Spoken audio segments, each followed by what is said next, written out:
2 avec un live spécial sur le test de logique Taj-Maj. Donc bienvenue à tous, j'espère que vous êtes nombreux à venir. N'hésitez pas à nous faire des petits signes et des petits likes pour nous dire que vous êtes là. Je me présente, je suis Charlotte Fradet, je suis responsable communication pour les concours tremplin et je vais vous rappeler quelques petites informations essentielles pour les concours. Donc, en premier, c'est qu'il faut vous inscrire avant le 27 mars. Chaque année, on a des étudiants qui ratent les dates, donc ne ratez pas ça. Moi, je conseille de le faire au plus vite. Une fois qu'on est inscrit, on commence à se préparer, c'est toujours mieux. Les écrits se passeront forcément le samedi 13 avril, forcément parce qu'il y a une seule date chaque année. Et vous avez le choix avec 15 centres d'écrits, dont 2 à l'étranger, Casablanca et Londres, et un à Nouméa. Vous avez plein d'outils pour vous préparer sur notre site web dans la rubrique Se préparer. Des vidéos, des quiz, des annales. N'hésitez pas à consulter tout ça. Le concours Tremplin 2, évidemment, vous donne accès à 2 grandes écoles qui sont multicampus. Cage Business School qui vous offre 490 places et Neoma Business School qui vous offre, il y a une petite erreur dans les chiffres, 495 places. Voilà. Donc, qu'est-ce que vous trouvez sur le site ? Notamment pour le Taj-Maj, vous avez des mémos mathématiques, des méthodes, un sujet corrigé en ligne, des vidéos explicatives et un lien vers une préparation officielle qui vous permet de faire des tests directement sur votre ordinateur. Donc n'hésitez pas à consulter tout ça pour ce test. Et n'oubliez pas aussi, vous avez les annales officielles de la FNEJ qui ressemblent à ça. Donc vous en avez plusieurs évidemment, mais celui-là, c'est l'officiel. Voilà, et bien écoutez, je crois que je vous ai tout dit. Ah non, dernier détail, on a bientôt un prochain live qui aura lieu le 6 mars, cette fois-ci pour l'analyse de texte comparé avec une correction de vos copies. Et oui, totalement gratuitement, vous pouvez nous envoyer vos copies sur un sujet nouveau et neuf qui est mis en ligne déjà. Et vous nous envoyez votre copie et un professeur émérite va corriger vos copies en direct live. Donc n'hésitez pas à profiter de cette opportunité. Voilà, et bien maintenant on passe au Taj-Maj. Je vais vous laisser avec notre spécialiste Arnaud. Merci de l'accueillir. Merci Charlotte. Allez, on va commencer du coup, on va continuer plutôt ce live concernant le Taj-Maj. C'est vraiment le moment d'envoyer un SMS à vos amis. On vient de débuter depuis 1 à 2 minutes. Si jamais vous avez des amis qui sont connectés sur Facebook, écrivez-leur sur Messenger, écrivez-leur sur WhatsApp, envoyez-leur un SMS. On est ensemble durant 1h30. C'est le dernier live consacré au Taj-Maj avant la clôture des inscriptions qui a lieu fin mars. Donc vraiment, si jamais vous avez des questions sur le Taj-Maj, sur les concours, sur les dossiers, n'hésitez pas durant ce live. Vous avez Charlotte, donc la responsable de la communication du concours Tremplin 2, qui pourra répondre dans le chat à toutes vos questions. Et me concernant, je me charge uniquement du Taj-Maj. Voici l'organisation de notre séance. Donc, on va vous présenter le Taj-Maj très rapidement, puisque je suppose qu'une grande partie d'entre vous savent exactement comment ça se passe. On va vous dire ce qu'il faut faire avant, pendant, après. On va casser quelques idées reçues. Et ensuite, on rentre directement dans le vif du sujet, avec pour chacun des sous-tests, des conseils et des questions types. Comme ça, vous repartirez avec des astuces, avec des moyens mémotechniques, et vous serez encore mieux préparé. Et surtout, ça vous servira un peu d'exercice d'entraînement. Maximum, on va durer 1h30, c'est-à-dire que grand maximum, à 20h max, on a fini ce live. Allez, on commence de suite avec la présentation du Taj-Maj. Avant d'ailleurs, je vais peut-être me présenter. Donc moi, je m'appelle Arnaud Sévigné, je suis professeur de Taj-Maj depuis 6 à 7 ans. Je suppose qu'une grande partie d'entre vous me connaissent à travers les réseaux sociaux ou à travers différents ouvrages. Et du coup, je connais par cœur ce test que j'affectionne particulièrement parce que je trouve ça très sympa de résoudre ces petites énigmes. Et vous allez vous rendre compte, comme c'est écrit sur la slide, que ce n'est pas un test de connaissance, c'est-à-dire que vous n'avez pas besoin d'avoir fait une filière spécifiquement, mais c'est un test d'aptitude. Il y a 3 types d'aptitudes. Les aptitudes verbales, qui sont justement évaluées dans 2 sous-tests, compréhension de texte et expression. Donc à chaque fois, c'est noté sur 60. Donc vous aurez une moyenne sur 60 pour les aptitudes verbales. On ne va pas vous donner un score pour chaque sous-test. On va toujours faire la moyenne des 2 et vous aurez une première moyenne concernant les aptitudes verbales, c'est-à-dire la maîtrise du français et la compréhension de la langue française. Deuxième aptitude qui est évaluée au cours de ce Taj-Maj, calcul et conditions minimales. On rentrera dans le détail de ces sous-tests par la suite. Calcul, c'est tout simplement, c'est pas des mathématiques, c'est tout simplement des petites énigmes à résoudre avec des questions de statistiques, des questions de division euclidienne, des questions de variation en pourcentage. Bref, on fera tout ça tout à l'heure. et conditions minimales. Je vous le présenterai pareil dans, on va dire, un quart d'heure, 20 minutes. Et dernière aptitude qui est évaluée, le raisonnement logique, où là vous avez des énigmes à résoudre en raisonnement argu, ou alors pour la partie logique, c'est-à-dire le sous-test numéro 6, vous avez des suites de lettres ou des suites de chiffres ou des suites graphiques. Ça sera à vous d'identifier ces suites logiques et de trouver la bonne réponse. Pareil, on s'entraînera sur des questions types. Concernant le TageMage, c'est à vous de vous inscrire sur tagemage.fr. Il est impossible qu'une autre personne ou qu'un organisme ou qu'une prépa vous inscrive au TageMage. Seul vous pouvez le faire sur tagemage.fr ou alors via le concours Tremplin. Donc si vous vous inscrivez au concours, le concours vous dit souhaitez-vous passer le TageMage avec nous, c'est-à-dire mi-avril, ou par vos propres moyens. Moi personnellement, je vous recommande de le passer avant mi-avril, comme ça vous pouvez préparer les autres épreuves après. Donc passez votre TageMage plutôt fin février ou courant mars. Comme ça, les 3 à 4 semaines après votre TageMage, vous pouvez réviser votre QCM d'anglais ou encore l'analyse de textes comparés. Donc vraiment, c'est ce que je vous conseille de ne pas tout passer le même jour, mi-avril, avec votre concours, tout simplement parce que ça vous fera une journée très chargée. Passez le TageMage en amont et ensuite révisez analyse de textes comparés et anglais durant les 3 à 4 semaines qu'il vous reste. Et justement, le concours, vous communiquerez votre score TageMage au concours Tremplin sur votre espace candidat une fois que vous aurez votre score. 2 passages par an, une fois par semestre, semestre civil, de janvier à juin, une seule fois, de juillet à décembre, une seule fois. La durée du test, comme vous le voyez, 2 heures, 90 questions, 5 choix de réponse, A, B, C, D et E, une seule bonne réponse. Il y aura toujours une seule bonne réponse qui sera récompensée par 4 points. Une mauvaise réponse, comme vous pouvez le voir, c'est très important. Point négatif, -1. Et si jamais vous ne répondez pas, 0. Je suppose que vous êtes tous au courant de ça. Donc, il y a 6 sous-tests notés sur 60. Donc, votre score brut, 6 sous-tests x 60, c'est sur 360. Ensuite, la FNEJ, donc l'organisateur du TageMage, met ce score-là sur 600 pour étaler vos scores. Donc, lorsque vous vous entraînez et que vous calculez votre score sur 360, n'oubliez surtout pas de le multiplier par 5 tiers pour mettre votre score sur 600. C'est très important que vous n'oubliez, de ne pas oublier ça afin de ne pas avoir un score qui est un peu tronqué. Donc votre score final est sur 600. Voici comment ça s'organise. Donc 15 questions à chaque fois, 20 minutes sur 60. Le total est sur 360. Et comme je viens de le dire, pour le mettre sur 600, on fait x 5 tiers. Le TageMage, c'est très important que vous compreniez bien ça, n'avantage aucune filière. Que vous soyez issu de filières littéraires, de filières juridiques, de filières économiques, de filières scientifiques, vous n'êtes absolument pas avantagé par rapport à une autre filière. Le TageMage est un test parfaitement équilibré. 1 tiers, entre guillemets, de français, compréhension de texte et expression. 1 tiers de calcul, pas des mathématiques, du calcul, ça c'est calcul et conditions minimales. Et un dernier tiers, raisonnement argu, logique.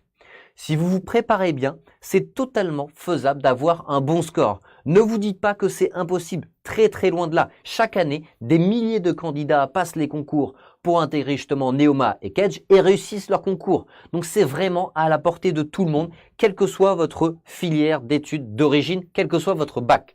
Que vous soyez SEL, ESL, STMG, BTS, DUT, licence pro, licence générale, bachelor, chaque année, je prépare des centaines et des centaines de candidats et il n'y a aucune corrélation entre votre filière et votre résultat. Tout simplement parce que le test est parfaitement équilibré. Par contre, il y a une corrélation entre ceux qui sont rigoureux, ceux qui font des plannings de révision, ceux qui se font des fiches et qui les apprennent. Là, oui, plus vous vous préparez et plus vous êtes organisé dans vos révisions, meilleur sera votre score. C'est d'ailleurs pour ça que vous suivez ce live.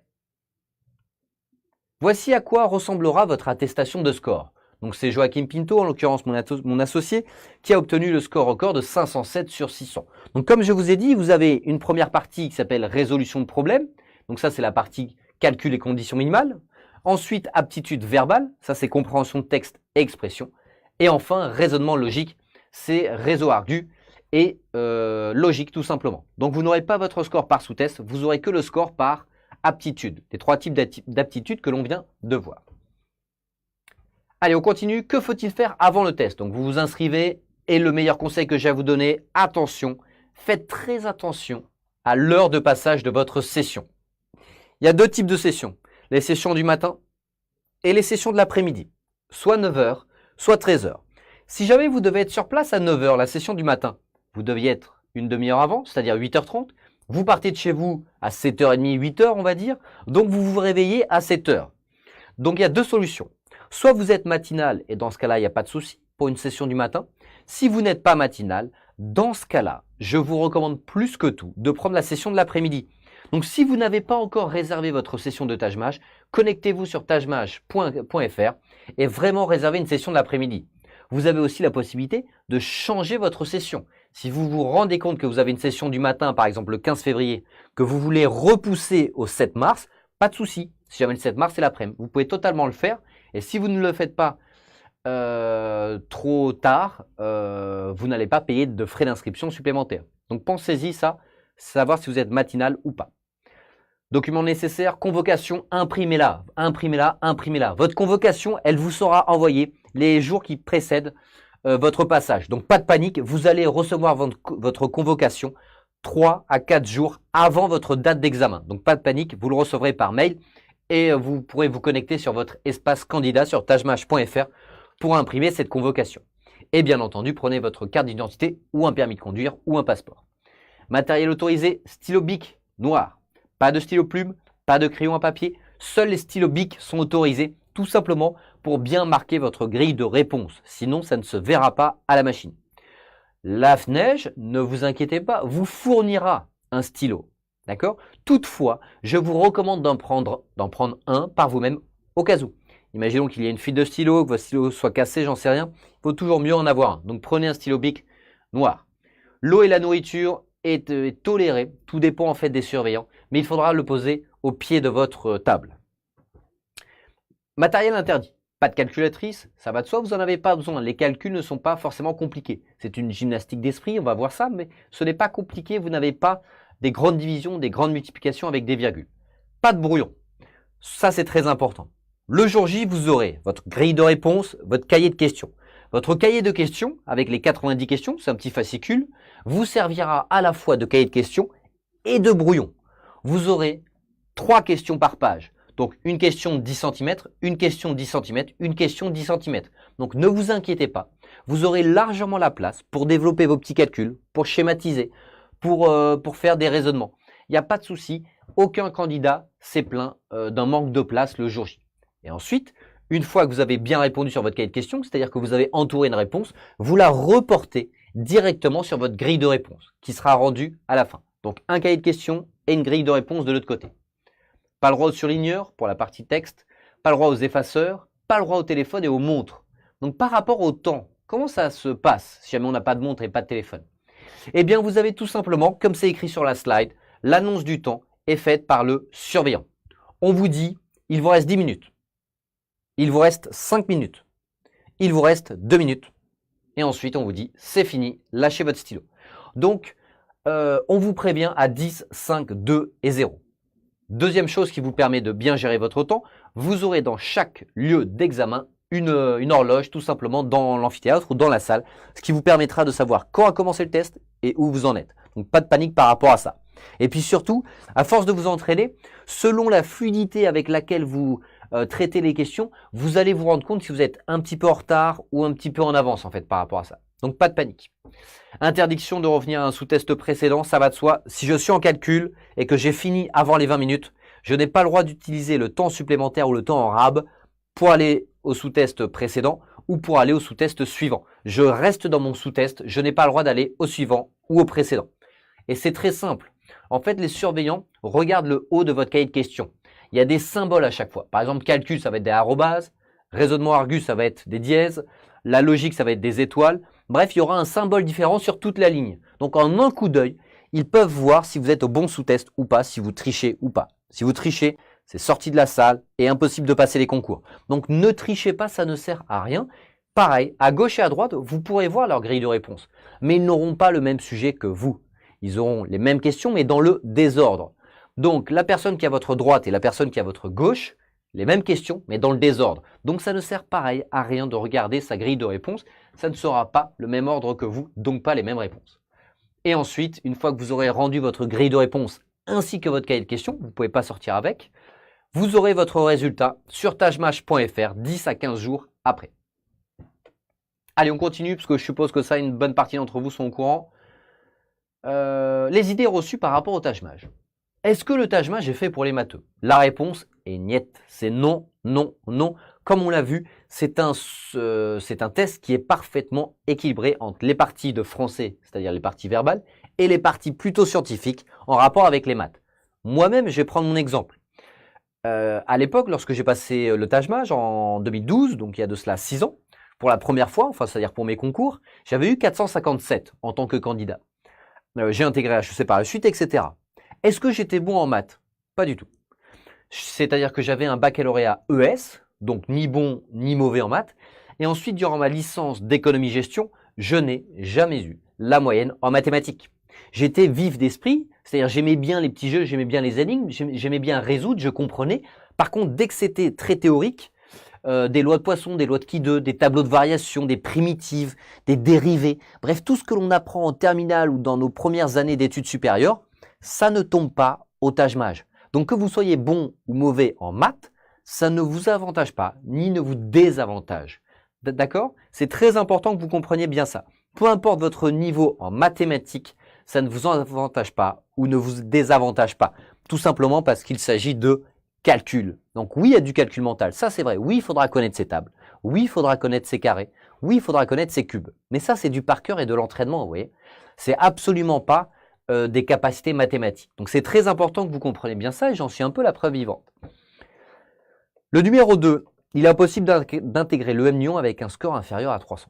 Encore une fois, c'est faux. Vous pouvez intégrer le top 5 totalement avec des scores de Taj Mahal inférieurs à 300. Est-ce que c'est recommandé? Non. Est-ce que c'est possible? Oui. Est-ce qu'il y en a qui le font? Plein. Est-ce que c'est la majorité des cas? Non. Pourquoi c'est possible? Tout simplement parce que pour intégrer les écoles, par exemple Neoma et Ketch, vous avez 2 autres épreuves, que sont l'anglais, QCM d'anglais, assez similaire au TOEIC, et aussi une analyse de texte comparé. Donc, si vous avez un score un peu décevant en Taj Mahal, par exemple un 250, vous pouvez totalement le compenser avec un meilleur score dans les autres épreuves, en anglais et en analyse de texte comparé. Mais ce n'est pas l'objectif. Nous, notre objectif, c'est de bien se préparer pour essayer d'être un peu au-dessus de la moyenne à chaque fois. Comme ça, vous avez des points d'avance pour les oraux et vous êtes serein. Parce que ceux qui ont un 250 et qui compensent avec l'analyse de texte comparé ou l'anglais, en fait, ils sont tout juste admissibles et ensuite, ils doivent se rattraper aux oraux. Ce n'est pas notre objectif. Nous, notre objectif, c'est de prendre le maximum de points d'avance pour être serein. Et si jamais, à tout hasard, ça arrive, on a un accident et qu'on a un score inférieur à 300, Taj Mahal, pas de panique, vraiment pas de panique. Il y en a des dizaines et des dizaines et des dizaines qui chaque année intègrent les meilleures écoles, Neoma, Kedge, Audencia et toutes les écoles sans souci avec un score inférieur à 300. Idée reçue numéro 3, il est impossible de traiter toutes les questions d'un sous-test dans le temps imparti. C'est faux. La plupart ne le font pas, bien entendu, parce qu'il faut être un peu stratège, parce que c'est aussi une épreuve de rapidité. Mais c'est totalement possible. Je pense par exemple à la partie logique, le dernier sous-test, c'est possible de traiter 15 questions sur 15. Donc, c'est pas ce que je vous recommande forcément. Il faut traiter les questions que vous pouvez traiter rapidement. Les questions où vous galérez un petit peu, il faut par contre les passer directement. C'est très important que vous compreniez bien ça. Ce qui fait que vous avez des scores parfois un peu décevants en Taj Mahal. 230, 240, 250, 260. Donc des scores un peu en dessous de la moyenne. Généralement, c'est pas que vous connaissez mal votre cours. C'est que vous perdez beaucoup de temps. Ce n'est pas possible de perdre du temps sur une question où vous n'avez pas la réponse ou alors une question que vous ne sentez pas vraiment. Donc, dès la fin de la lecture d'une question, vous devez grosso modo savoir si vous êtes en mesure de la traiter ou pas. Et si jamais vous prenez le risque de la traiter, au bout de 20 secondes, on sait si on fait fausse route ou pas. Si au bout de 20 secondes, on ne sent pas la question, c'est-à-dire on tergiverse, on essaie de tâtonner un peu dans tous les sens en espérant qu'à un moment on trouve le bon chemin, ça c'est pas bon signe. Donc si au bout de 20 secondes vous ne le sentez pas, vous passez la question. Ne perdez pas 1 minute 30 sur une question pour ne pas y répondre. D'accord? Si vous faites ça sur 3 questions, 3 fois 1 minute 30, c'est-à-dire 4 minutes 30, 5 minutes sans marquer de points, c'est pas possible. 5 minutes, un quart du sous-test sans marquer de points, c'est pas possible. Et surtout, vous avez moins de temps sur les autres questions. Donc au bout de 20 secondes, si vous ne la sentez pas, vous passez. Est-ce que le Taj Mahal, idée reçue numéro 4, est un test similaire à un test de QI? Non, pas du tout. C'est un test pas qui évalue votre quotient intellectuel ni vos capacités intellectuelles, ça tout le monde l'a bien compris. C'est un test qui évalue votre capacité de mémorisation, votre capacité de planification avec les révisions antérieures, votre capacité, vos capacités de rigueur et vos capacités de connaissance de soi-même. Donc c'est beaucoup plus une évaluation de votre travail les semaines ou les mois précédents le jour J. Tout simplement parce qu'il y a pas mal de notions à apprendre, donc il faut un peu étaler ça. C'est un peu comme le baccalauréat. On se prépare sur 2, 3, 4 semaines, 1, 2, 3 mois, tout dépend du score que vous visez, et c'est ça qu'on évalue. Parce que le jour J, c'est que des automatismes. Donc c'est vraiment très important que vous compreniez bien ça. La clé de la réussite du Taj-Maj, c'est la préparation. Est-ce que le Taj-Maj ne nécessite... Bah voilà, du coup j'enchaîne avec les DERSU numéro 5. Non, on ne peut pas y aller au talent, au Taj-Maj. Il ne faut pas non plus se préparer durant 4 ans, mais on ne peut pas y aller au talent. Il faut apprendre un minimum de formules, un minimum de bases, comprendre un peu le format de chaque sous-test et s'entraîner, répéter, s'entraîner avec ses amis à la bibliothèque. C'est comme ça que l'on progresse vraiment. S'entraîner avec un ouvrage, suivre des plannings de révision, suivre des fiches de cours que vous êtes faites. C'est comme ça qu'on révise et qu'on apprend bien. Est-ce qu'on répond au feeling? Non. Encore une fois, le Taj-Maj est assez rationnel, que ce soit la partie calcul ou la partie verbale. À chaque fois, on verra, il y a des raisons spécifiques qui fait que l'on choisit telle réponse plutôt qu'une autre. Donc le feeling, non. Il peut y avoir une intuition, parce qu'on comprend au fur et à mesure de ces entraînements la logique du concepteur. En gros, on comprend comment les questions sont conçues de plus en plus. Plus vous vous entraînez et plus vous allez comprendre ça. Mais il n'y a pas d'intuition. Il n'y a pas de feeling, pardon. On ne répond pas un peu je sens que c'est telle réponse. Non, c'est selon la conception du sujet, je sens que c'est telle méthode, donc telle réponse. Ouais, c'est très important que vous compreniez bien ça. Donc vous ne répondez au hasard que si vous hésitez entre deux réponses. D'accord? Vous hésitez entre deux réponses, oui, vous répondez au hasard. Jamais plus. Si vous hésitez entre 3, 4, 5 réponses, vous ne répondez jamais au hasard. Que entre deux réponses. Et enfin, est-ce qu'il faut répondre à toutes les questions? Non, vous répondez aux questions, vous êtes sûr, ou alors celles où vous hésitez entre deux réponses. Allez, on continue. Par rapport aux conseils d'ordre un peu généraux, établissez un planning de révision. Comme je vous l'ai dit, il est très important de consacrer, on va dire, allez, tout dépend depuis quand vous avez commencé. Allez, on va dire en moyenne, 4 heures par semaine, c'est bien. Si vous consacrez 4 heures par semaine à réviser le Taj-Maj, c'est l'équivalent sur votre emploi du temps d'une matière supplémentaire. Supplémentaire.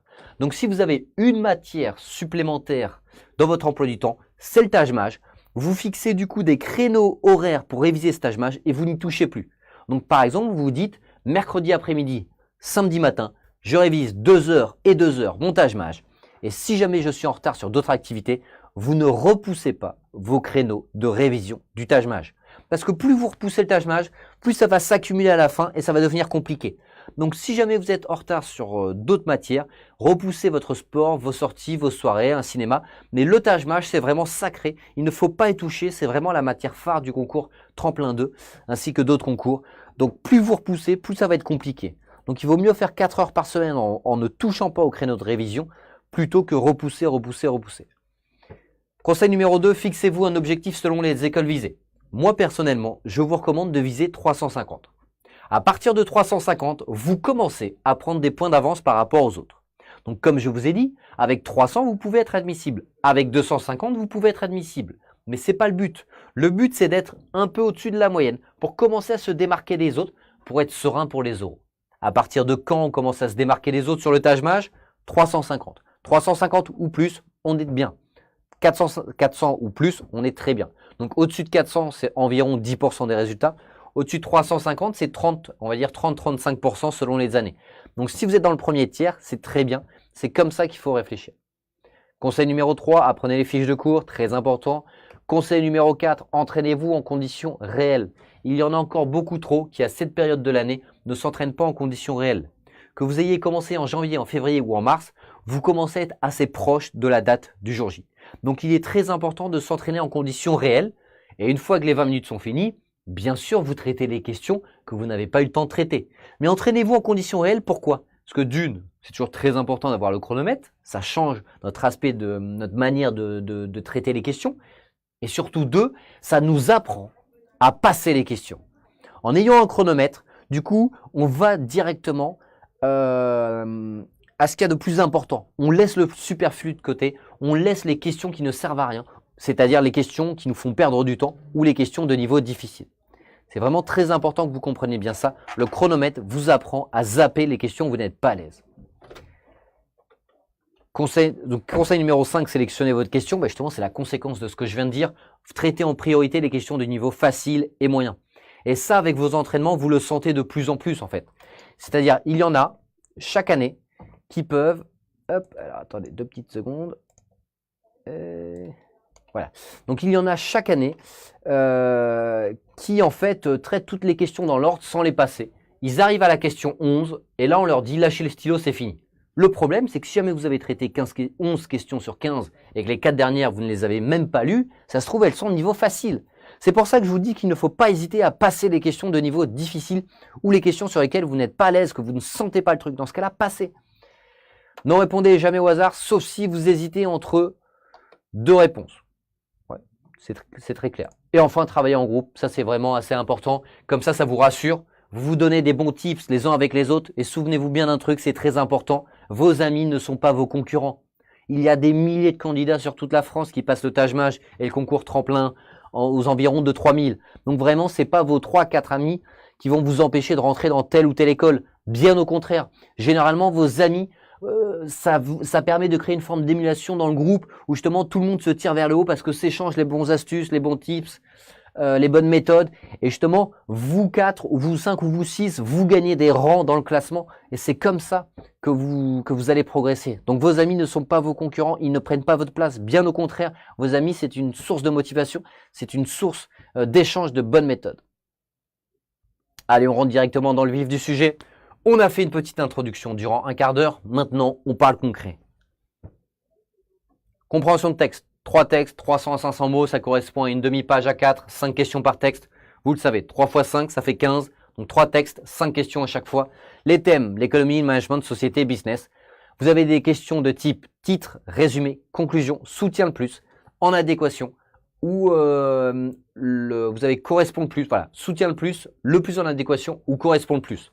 Ces 3 types de questions veulent dire la même chose. Hein. Soutient le plus en adéquation, ou correspond le plus, c'est la même chose. Des questions à choix multiples aussi. C'est-à-dire, on va vous donner 2 à 3 affirmations. À vous de dire si seulement la une est vraie, si jamais c'est la 1 plus la 2, si jamais c'est la 2 plus la 3, si jamais c'est la 3 plus la 4. Donc, ça sera à vous de dire laquelle est la plus vraie. Et enfin, vous avez un nouveau type de question cette année qui s'appelle selon l'auteur. On vous met selon l'auteur et 3 affirmations. À vous de dire lesquelles sont vraies parmi les 3.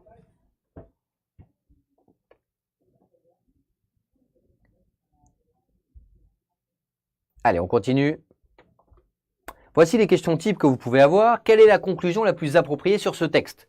Quel est le meilleur résumé pour ce texte? Quel est le sous-entendu du directeur commercial, etc. Donc, c'est vraiment ce type de questions que vous pouvez avoir. Petite parenthèse, je vais faire un petit hop. Là, vous allez avoir votre texte. Donc, ça, c'est le texte. Donc, les différents types de questions, est très important que vous compreniez bien ça. Une réponse qui soutient le plus ou correspond le plus, ou est le plus en adéquation, elle reprend exactement les propos du texte. Donc, plus vous reprenez les propos du texte, mieux ça sera pour la question soutient le plus, correspond le plus, etc. Une question de conclusion, c'est un peu différent. Conclusion, c'est quelle est la réponse la plus appropriée pour prolonger le texte. Donc, conclusion, c'est quelle est la réponse que je peux bloquer en bas du texte et qui correspond le mieux.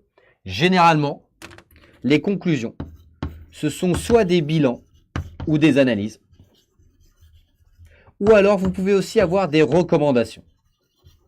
Donc des bilans ou des analyses, ou alors des recommandations. À ne pas confondre la conclusion avec le résumé. Résumé, c'est le texte, j'en fais une seule ligne, ou alors 2 lignes. C'est pas du tout pareil, c'est très important que vous compreniez bien ça. Soutient le plus, je reprends exactement comme le texte. Ouais. Plus les propos sont identiques au texte, mieux c'est. Conclusion, c'est quelle est la réponse, que je peux greffer à la suite du texte. Enfin, résumé. Résumé, c'est quelle est celle qui synthétise le texte. Généralement, on reprend les 2-3 arguments phares du texte et souvent dans l'ordre. Et aussi, un autre point qui est très important, c'est qu'il faut choisir votre bonne réponse par élimination. En calcul, comme on va voir tout à l'heure, il n'y a pas de négociation possible. Si je vous dis x égale 2, réponse b égale 2, basta. Là, c'est différent pour les sous-tests verbaux. Tout est une question de nuance. Tout est une question d'intonation justement du personnage principal du texte. Donc en fait, la bonne réponse, elle sera jamais parfaite. La bonne réponse, ça sera la moins mauvaise des réponses. Donc il va falloir procéder par élimination. Il va falloir vous dire, cette réponse, elle est fausse, c'est sûr. Cette réponse, elle est fausse. Cette réponse, elle est fausse. Il m'en reste deux, j'hésite. Je penche plutôt vers celle-là. D'accord? Ça sera un 60-40 ou un 40-60. Donc là, je vais vous mettre des critères qui vous permettent de supprimer les mauvaises réponses. Donc une réponse hors sujet, bien entendu, on supprime. Donc notez bien tous ces critères, tous ces critères font que vous pouvez supprimer la réponse. Une réponse qui est partielle. Donc une réponse partielle, ça signifie qu'il me manque des informations. Une réponse trop précise. Donc si jamais votre réponse se concentre que sur un détail, bien entendu, c'est trop précis. Nous, on est là pour reprendre l'argumentation de l'auteur, pas se contenter d'un détail. A contrario, si elle est beaucoup trop vague, ça ne va pas être bon aussi. Si jamais votre réponse pourrait correspondre à n'importe quel texte, ça ne sera pas bon. Autre critère éliminatoire, si jamais une information est fausse. Si jamais une information est fausse, toute la réponse dans sa globalité est fausse. Donc c'est très important que vous compreniez bien ça. Si jamais une information est fausse, toute la réponse est fausse. Si jamais une information est connotée, c'est-à-dire si dans la formulation, on a l'impression que vous rajoutez un message implicite ou alors même que vous donnez un peu votre point de vue à travers la formulation de la réponse, c'est-à-dire qu'elle est connotée, il y a une forme de jugement de valeur, vous supprimez. Et enfin, les réponses radicales ou extrêmes, la plupart du temps, ça sera faux. Parce que si le texte est... Enfin, c'est rare d'avoir un texte radical ou extrême. Donc les réponses radicales ou extrêmes, ce sont encore généralement des réponses qui sont fausses. Donc ça, c'est vraiment les critères éliminatoires qu'il faut avoir en tête. Une fois que vous avez supprimé des réponses avec ça, donc une fois que vous avez supprimé les réponses qui sont à coup sûr fausses grâce à ces critères éliminatoires, ensuite, les deux réponses restantes, elles sont potentiellement bonnes. C'est-à-dire, on hésite. Comment départager? Il va falloir prendre en compte le vocabulaire utilisé, le style, il va falloir prendre en compte le niveau de langue. Donc il va falloir prendre en compte tout ça. Donc prenez bien en compte ces critères de forme. Si j'ai un texte économique, je vais choisir la réponse qui utilise le plus du vocabulaire économique. Si j'ai un texte en rapport avec l'histoire, je vais choisir la réponse qui utilise le plus un style historique, un niveau de langue un peu soutenu. Donc là, c'est niveau de langue. Donc on a deux types de niveau de langue. Niveau de langue soutenu, un peu pompeux, et un niveau de langue courant, beaucoup plus direct. Donc, il faudra faire en sorte que le vocabulaire utilisé dans votre réponse, le style de votre réponse ou encore le niveau de langue soit comparable au texte. Et on penche toujours plus vers une réponse que vers l'autre. C'est très important que vous appliquiez cette méthode aussi bien en compréhension texte qu'en réseau argu.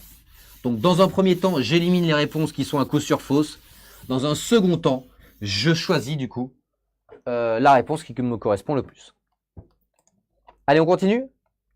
On passe à la partie calcul. Donc on a vu une méthode. Alors bien entendu, vous vous doutez bien que je ne peux pas vous donner toutes les astuces, tous les moyens mémotechniques, toutes les méthodes, qu'à chaque fois je suis obligé de vous donner que des petits bouts de cours ou que des petits bouts de notre expérience ou des cours que l'on donne.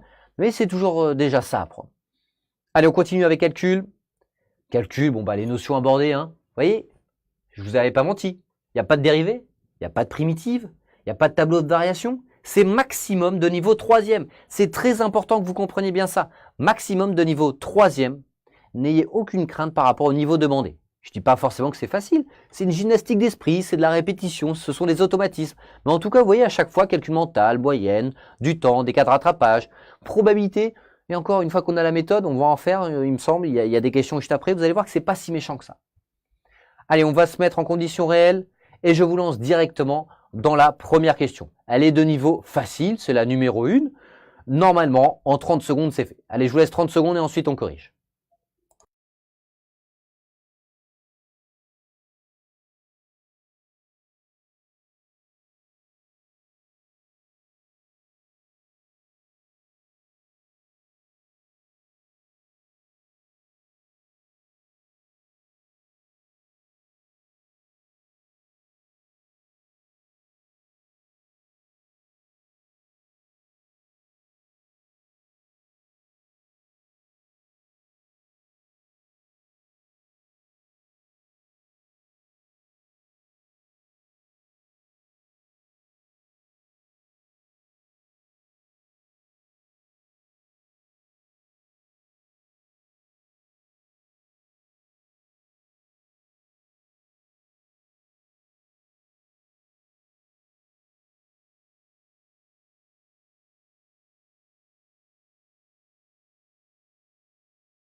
Allez, on corrige, j'espère que vous avez la bonne réponse.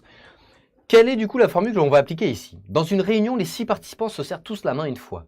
Il y a une formule à connaître par cœur pour le nombre de poignées de main, c'est-à-dire lorsque deux mains se rencontrent, c'est celle-là. n-1 divisé par 2. À connaître par cœur. C'est la formule pour connaître le nombre de poignées de main. Donc notez bien cette petite formule, elle est à connaître par cœur. C'est ce qui va vous permettre de gagner du temps, tous ces petits tips et toutes ces petites formules-là. N étant bien entendu le nombre de personnes. Donc n-1, donc n, ici n en rouge, je ne sais pas si vous le voyez bien, étant le nombre de personnes. Donc n fois n-1, on fait n-1 parce que vous n'allez pas vous-même vous serrer votre main, divisé par 2. Ici, ils sont 6. Je me retrouve avec 6 fois 6 moins 1 divisé par 2. Ça fait 6 fois 5, 30, divisé par 2. 15. Et normalement, j'ai 15. Réponse D. Hop, je vais vous décaler un petit peu. Ouais, c'est bon pour tout le monde ça? Donc j'ai remplacé le n par 6 parce qu'on m'affirme qu'il y a 6 personnes à la soirée. Je fais n-1 divisé par 2 et ça me donne un 15 tout simplement. Donc là, c'était une question plutôt niveau facile que vous devez traiter en 30 secondes max. Une fois qu'on a cette formule, c'est assez simple, c'est que des tips comme ça. Donc n'oubliez pas, les questions de niveau facile comme ça, 30 secondes max, pour libérer du temps pour les questions de niveau un peu plus difficile. Allez, on fait numéro 2. Allez, exercice numéro 2. Pareil, je vous laisse 1 minute et ensuite on corrige.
Allez, on corrige.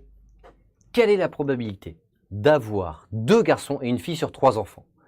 Pour les questions de probabilité, pour ce type-là, qu'est-ce que vous faites? Que ce soit des garçons, filles, ou alors un lancer de pièces avec pile ou face, vous faites un arbre. Faisons un arbre que l'on ouvre, comme ça tout le monde va bien comprendre. Premier enfant, j'ai le choix entre un garçon et une fille. Très bien. Deuxième enfant, ici, garçon-fille. Ou alors, garçon-fille. Troisième enfant, c'est-à-dire la troisième ligne, troisième colonne, eh bien, garçon-fille, garçon-fille, garçon-fille, ou alors garçon-fille. Ouais, tout le monde comprend bien? Première colonne, mon premier enfant, garçon, une fille, et ensuite, à chaque fois, j'ai une chance sur 2. Donc, c'est pour ça que j'ouvre en 2 à chaque fois, les branches, étant donné que j'ai toujours une chance sur 2. Donc, j'ai combien de cas au total? J'ai combien de chemins possibles? J'en ai 1, 2, 3, vous voyez, 1, 2, 3, 4, 5, 6, 7, 8. Donc, forcément, ma probabilité finale va être sur 8. Pourquoi elle va être sur 8? Parce que le nombre total de cas, il y a 8 cas possibles. Donc c'est ça qui est très important. Une probabilité, c'est toujours comme ça que ça se calcule. C'est le total sur le nombre de cas demandés par l'énoncé. Donc c'est vraiment très important que vous compreniez bien ça. C'est le nombre total de cas, donc c'est le nombre de branches. Ici, il y en a 1, 2, 3, 4, 5, 6, 7, 8. Sur le nombre de cas demandés par l'énoncé. L'énoncé vous demande quoi? L'énoncé vous demande la probabilité d'avoir 2 garçons et une fille. Eh bien, regardons. 2 garçons ici et une fille. Hop, j'ai un premier cas. Donc j'en ai un. 2 garçons et une fille. Donc garçon, fille, garçon. J'en ai un deuxième. Ensuite, j'ai 2 garçons, fille, garçon, garçon. Un troisième. Est-ce que j'en ai d'autres avec 2 garçons et une fille. Vous voyez, fille, garçon. Non. La bonne réponse était donc réponse B, 3/8. Donc la probabilité d'avoir 2 garçons et une fille, c'est 3 branches sur un total de 8 branches. Donc 3 branches sur un total de 8 branches, ça fait bien 3/8. Réponse B. Donc ce type de question, il ne faut pas être perturbé. Alors j'en profite avant de passer à la question suivante pour répondre à une question de QG Ming qui me posait la question de savoir si le Taj Mahal, si on était préparé au Taj Mahal, est-ce que ça permettait de se préparer au score et au message? Oui, totalement. Donc si vous êtes préparé au Taj Mahal, vous pouvez totalement passer le score et le message. Le score et le message, c'est le Taj Mahal, mais en plus facile, tout simplement. Vous avez un quart de verbal, comme le Taj Mahal, mais en plus facile, un quart de calcul, comme le Taj Mahal, mais en plus facile, et ensuite un quart anglais, un quart culture G. Donc si vous êtes préparé au Taj Mahal, vous êtes totalement préparé au score et au message, qui est beaucoup plus simple. Allez, on fait un dernier exercice, c'est la dernière question, je vous laisse une minute. Cette fois-ci, une question de variation, je vous laisse une minute, et ensuite on la corrige.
Allez, on calcule, je suis convaincu que vous l'avez trouvé en moins d'une minute celle-là. Pour les questions de stats, mon conseil c'est quoi? Vous partez tout le temps d'une base 100. Une base 100, ça veut dire que quel que soit le sujet, que ce soit des kilos, des kilomètres, des euros, on va toujours partir de 100. Donc ici, voilà, 100. On part toujours de 100, ce qu'on appelle une base 100. Le produit augmente de 20%. Et bien en fait, j'applique un cas concret. 20%, c'est donc 120. Et ensuite, il diminue de 20%. Donc 20% de 120, c'est quoi? Bon, on va le faire ça par étapes. 10% de 120, c'est 12. Donc si 10% c'est 12, ouais, je le mets là. Si 10% c'est 12, 20% c'est quoi? Eh bien c'est 24. Donc 120 moins 24, 96. Donc on a bien une diminution de moins 4%. Ouais, c'est bon pour tout le monde ça? Donc on est passé de 100 plus 20%, 120.